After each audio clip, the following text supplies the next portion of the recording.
আসসালামু আলাইকুম রহমতুল্লাহ।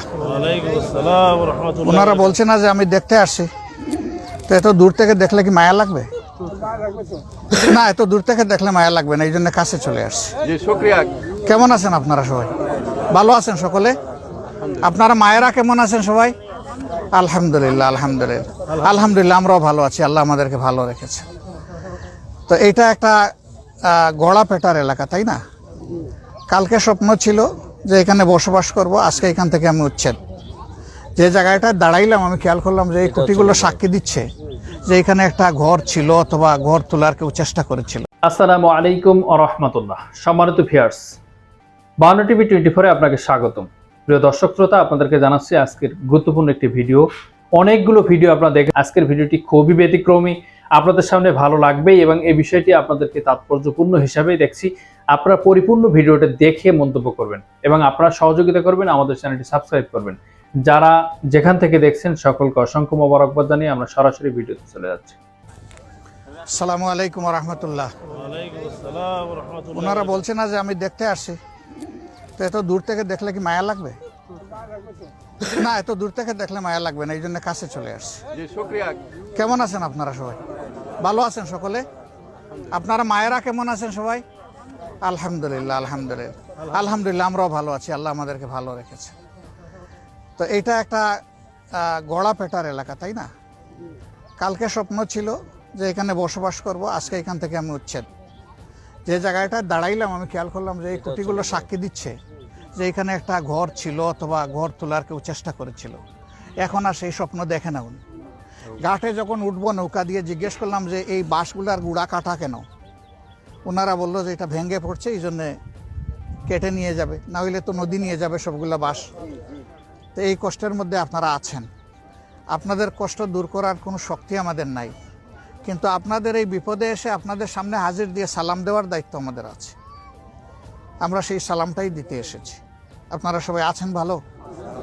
আলহামদুলিল্লাহ। এত কষ্ট বুকে নিয়ে যে আলহামদুলিল্লাহ বললেন, আল্লাহ শুকরিয়া আদায় করলেন।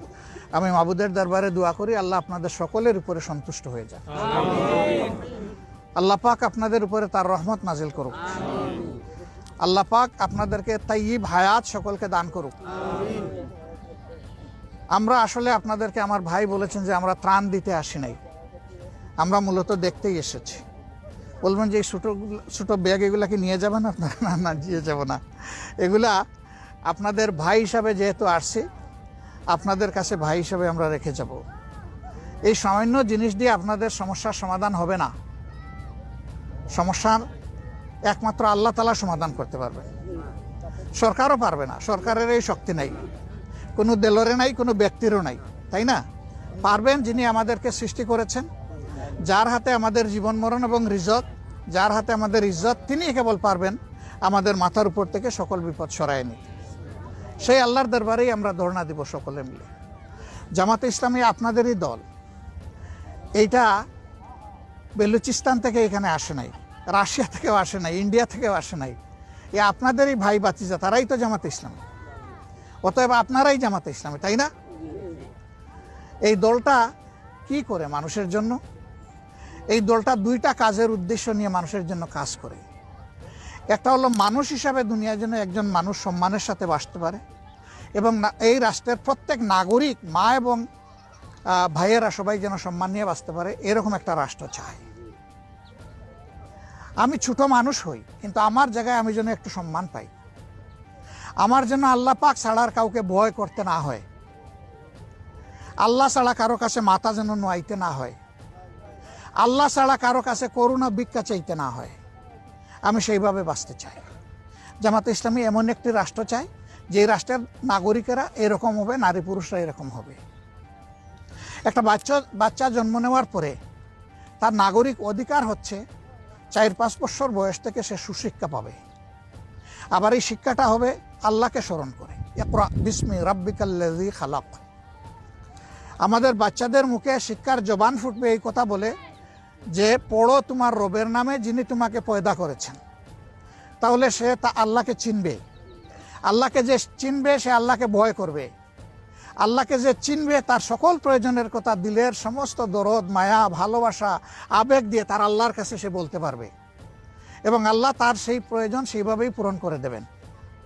তাহলে আমাদের একটা উদ্দেশ্য হচ্ছে আমাদের দেশটাকে, এই জাতিটাকে সুন্দর করা, মানুষ যাতে ইজ্জত এবং সম্মান নিয়ে বসবাস করতে পারে। এই বাচ্চাটা যখন লেখাপড়া করে শেষ করে যুবক হবে, তখন ঘুষ দিয়ে তাকে চাকরি নিতে হবে না। আল্লাহ তাকে যে মেধার নিয়ামত দান করেছেন, শারীরিক যে যোগ্যতা দিয়েছেন, এইটার বলে যে যে কাজের উপযুক্ত ওই কাজটা তার কাছে চলে আসবে, রাষ্ট্র বাধ্য তার কাছে সেই কাজ পৌঁছে দিতে। আর সে যখন এই কাজ হাতে পেয়ে যাবে, তখন তার দায়িত্ব হবে রাষ্ট্রের জন্য, জনগণের জন্য তার যোগ্যতা উজাড় করে খেদমত করা, সার্ভিস দেওয়া।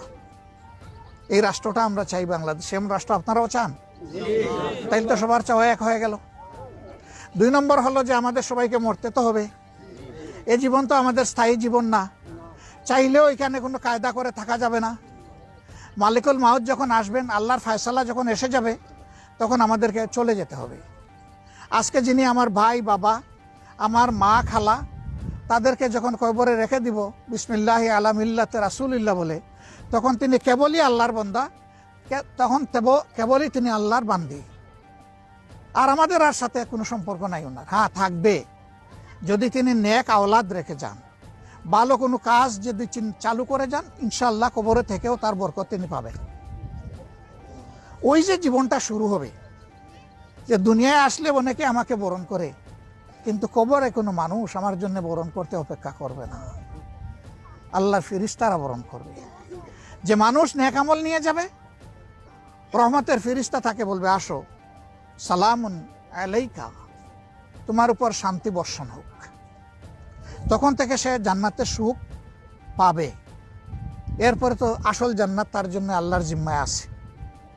অতএব আমরা চাই যে ওই জীবনেও আমাদের দেশের সমস্ত মানুষ যেন জান্নাতে যাওয়ার উপযোগী হয়। আর ওই জান্নাতটা গড়তে হলে দুনিয়াকে জান্নাতময় করতে হবে। এখানে নেকামলের পরিবেশ নিশ্চিত করতে হবে। এখানে মানুষ এমন হবে যে শুধু আল্লাহকে ভয় করবে, আর কাউকে ভয় করবে না। তার বাবাকেও ভয় করবে না, তার দলের নেতাকেও ভয় করবে না, দেশের শাসককেও ভয় করবে না, পুলিশকেও ভয় করবে না। সে ভয় করবে শুধু আল্লাহ রাব্বুল আলামিন। তাইলে এদেরকে কি বুড়ি আঙ্গুল দেখাবে?